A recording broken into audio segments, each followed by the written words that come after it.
આજે આપણે ભણશું lesson 7 pronounce. બરાબર, પ્રોનાઉન્સ એટલે કે પર્સનલ પ્રોનાઉન્સ અને personal pronounce. A pronoun is a word that is used instead of a noun. બરાબર, pronoun that are most commonly used for people are called personal pronoun.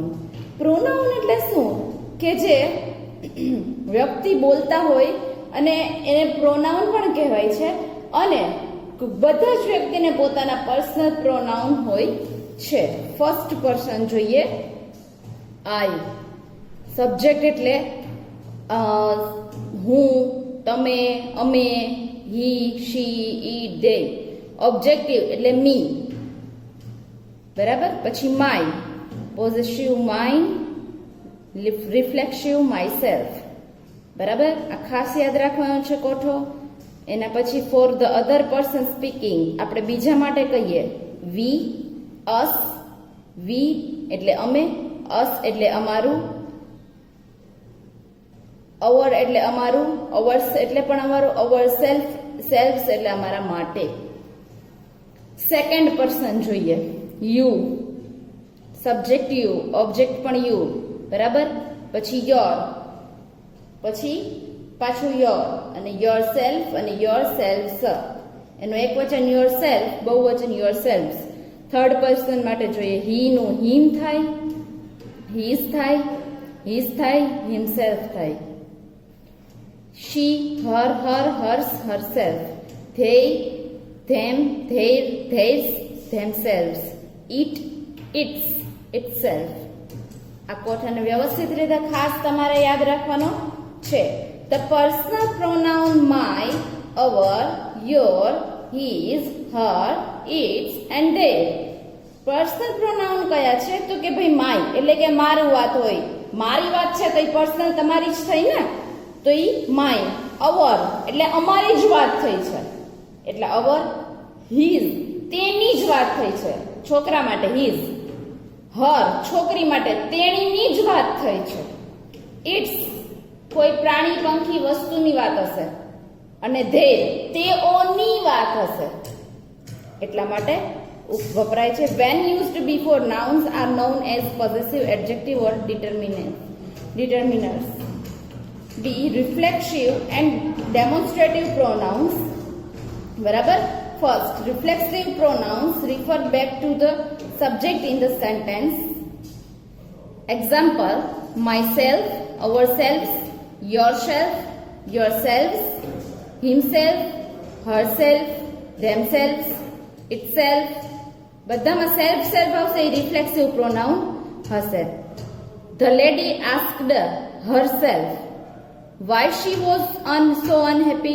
એક બહેન હોય છે, પોતાની જાતને કહે છે કે તમે બધા, હું કેમ આટલી દુઃખી છું. The dog scratched itself continuously. Dog છે એ પોતાને ખંજવાળતો જ રહે છે કન્ટિન્યુઅસલી. બરાબર છે. The reflexive pronoun usually comes after the verb and has to agree with the subject in number and gender. Demonstrative pronoun are used to point out the noun to which they refer. Example, these, that, these ને those. બરાબર છે. ડેમોન્સ્ટ્રેટિવ pronoun તો કે શું આવે? એમાં this આવે, પછી ધેટ આવે, બહુવચનનું ધીસ, બહુવચનનું ધોઝ આવે. Demonstrative pronoun when used before nouns are known as ડિટર્મિનર્સ.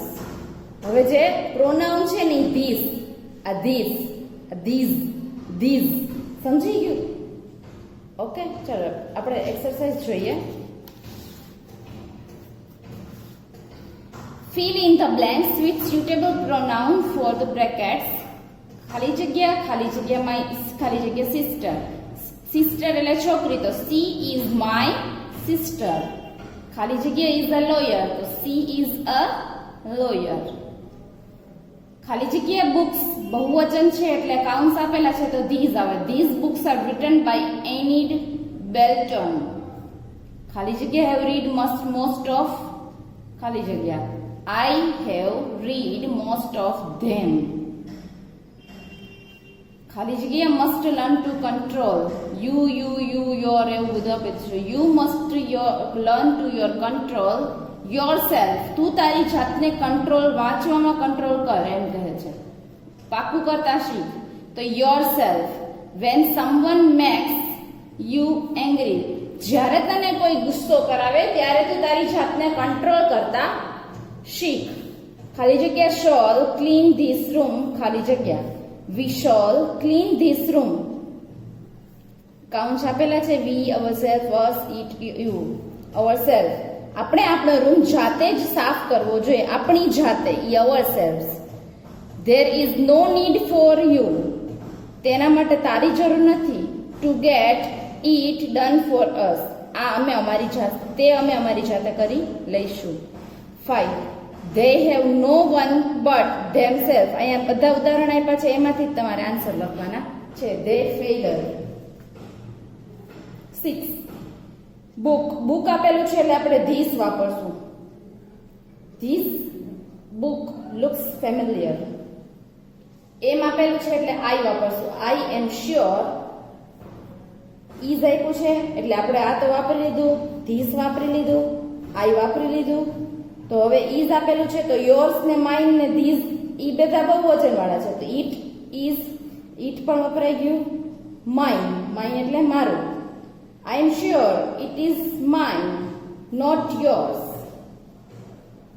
Okay. એના પછીનું જોઈએ. ખાલી જગ્યા ઇઝ ધ ફ્રૂટ એન્ડ ખાલી જગ્યા are its seeds. This is the fruit and these are its seed. Seeds એટલે બી. Just tell him how to do the experiment. He will do it himself. ખાલી તેને કહી દે કે એક્સપેરિમેન્ટ શું કરવાનું છે, કેવી રીતે કરવાનું છે, પછી તે તેની જાતે કરશે એવું કહે છે. The spider sat next to Miss Muffet.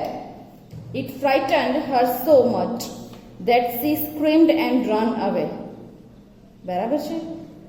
અહીંયા ચિત્ર છે એ જ આપણે તમને હવે સમજાઈ ગયું હશે. બરાબર છે. તો હવે આપણે જોઈશું chapter 8 adjective. An adjective is describing word that tells us more about a noun. Adjective કોને કહે છે કે જે નામની વિશે કહે છે, નામની ઓળખાણ આપે છે એને એડજેક્ટિવ કહે છે. એટલે એડજેક્ટિવ એટલે વિશેષણ. બરાબર છે. An adjective can occur before the noun it describes. This is its attribute use. આપણે સમજીએ. This is a small pencil. તે હંમેશા નામની પહેલા આવે છે. તો તમે જુઓ છો કે this is a small pencil એટલે નાની પેન્સિલ. તો એ પેન્સિલની ઓળખ આપે છે કે ભાઈ small pencil. An adjective can occur in the predicate without being followed by a noun. This is its predicative use. This pencil is small. બરાબર છે. ઉદાહરણ જોઈએ. Most adjective are gradable. This means that can be compared. હવે આમાં comparison પણ હોય. આપણે કેમ કહીએ કે આના અક્ષર આના કરતા સારા થાય છે, આનો અવાજ સારો છે, આના કરતા આ હોશિયાર છે, એ રીતે. A big bowl. બરાબર. આ મોટું બાઉલ છે. અ બિગર બાઉલ. આ એના કરતા મોટું બાઉલ છે. The biggest bowl. આ બધા કરતા સૌથી મોટું બાઉલ છે. બરાબર. આને પોઝિટિવ ડિગ્રી કહેવાય છે, જેમાં શબ્દ જે એડજેક્ટિવ એટલે કે વર્બ્સ કહેવાય. વર્બ્સ એટલે કે ક્રિયાપદ કહેવાય. એ જે છે એ એમને એમ જ આવશે. જ્યારે કમ્પેરેટિવ છે એમાં બિગર આવી જશે. બિગર. અને સુપરલેટિવ ડિગ્રી છે એમાં સૌથી વધારે કયું એ. Okay. Positive degree, comparative degree, superlative degree. Some adjectives are non-gradable. This means that they cannot be compared. અમુક શબ્દો એવા છે જે non-gradable છે અને તેને ક્યારેય કમ્પેર પણ કરી શકાતા નથી. Historic, miraculous, exterior, legendary. porous. Porous. Formation of the comparative and superlative forms of gradable adjective. Regular adjective positive માં light, large, pretty, sad, beautiful, difficult. Comparative માં light, lighter. Superlative માં પણ જોતા જઈશું light, lighter, lightest. હવે જોયું તમે positive ડિગ્રીમાં શબ્દ એમને એમ જ છે. કમ્પેરેટિવ ડિગ્રીમાં પાછળ ER લાગે છે દરેક શબ્દમાં અને સુપરલેટિવમાં પાછળ EST લાગે છે. તમે જોજો ખાસ. બરાબર. Large, larger, largest. Pretty, prettier, prettiest. Sad, sadder, saddest. Beautiful, more beautiful, most beautiful. બરાબર. બ્યુટીફુલમાં કઈ શબ્દ નથી લાગતો પણ એમાં મોર બ્યુટીફુલ લાગે છે અને સૌથી વધારે તો કે most beautiful. Difficult, less difficult, least difficult. Okay. 2. Irregular adjective. Good, better, best. બરાબર. આપણે કહીએ ને ગુડ, બેટર, બેસ્ટ. સૌથી વધારે બેસ્ટ આનું. આના કરતા આનું બેટર, આનું ગુડ છે. ઓકે. એ રીતે. Bad, worse, worst. ખરાબ, આનાથી ખરાબ, સાવ ખરાબ. મચ, મોર, મોસ્ટ. લિટલ એટલે થોડુંક. લેસ એટલે આનાથી થોડુંક. લિસ્ટ સાવ થોડુંક. Old, older, elder. Oldest, eldest. Far, farther, further, farthest, furthest. 6. You can change the degree of sentences in the following ways. Steel is the strongest metal. બરાબર છે. Steel is stronger than any other metal. Comparative, superlative અને positive. No other metal is strong as steel. Positive degree. આ ઉદાહરણ આપેલો છે. આપણે હવે exercise જોઈશું.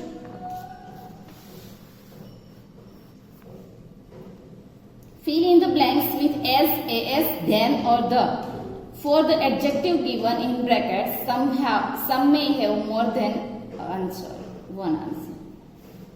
શબ્દમાં તમારે as ખાલી જગ્યા as લગાડવાનું, then લાગી શકે અને the લાગી શકે.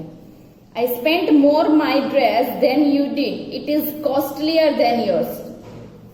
Mumbai is the busiest city in India. Mumbai is very densely populated. Nagpur is not as populous as Mumbai. બરાબર. Last Thursday was the wettest day of the season. Wettest એટલે wet એટલે ભીનો.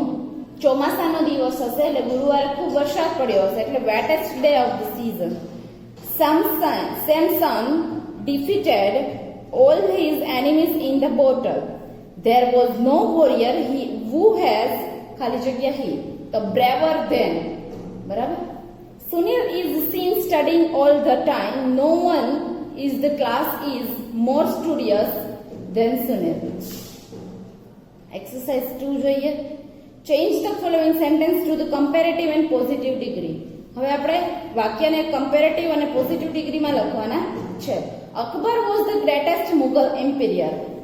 Akbar was greater than, greatest નું greater than any other Mughal emperor. આ comparative. Akbar છે એ બધા જ રાજાઓમાં સૌથી ગ્રેટર રાજા છે, રાજાશાહી હતી. બીજું, the ending is the most important part of the book. Sorry, જે આપણે રહી ગયું છે. નો અધર મુગલ, કોઈ એવો રાજા નથી જેની Mughal ampere was great as Akbar. બરાબર છે. એવી જ રીતે દરેક વાક્ય છે. The ending is the most important part of the book. તો the ending is most છે તો more important than other part of the book. then પછી any other લખવાનું. બરાબર છે. નો other part of the book. હવે આ વાક્ય જે હશે પોઝિટિવલી નો થી ચાલુ થશે. No other part of the book. બરાબર. ઊંધેથી ચાલુ થશે. No other part of the book is પછી એઝ લગાડવાનું. As important as the ending. The Taj is India's most famous monument. The Taj is more famous than any other monuments in India. આવ્યું then any other, બધામાં એવી જ રીતે હશે any other. બધામાં એની અધર, than એની અધર, than એની અધર. પોઝિટિવમાં જોઈએ નો અધર, એમાં પણ નો અધર આવે. No other monuments in India is most famous as Taj. Gordon scored the most marks in mathematics. હવે આ તમારે જાતે ટ્રાય કરવાની રહેશે. તો તમારે આ જ રીતે બધા સરસ પાકું કરી સમજી અને લખવાનું રહેશે. Okay, bye bye.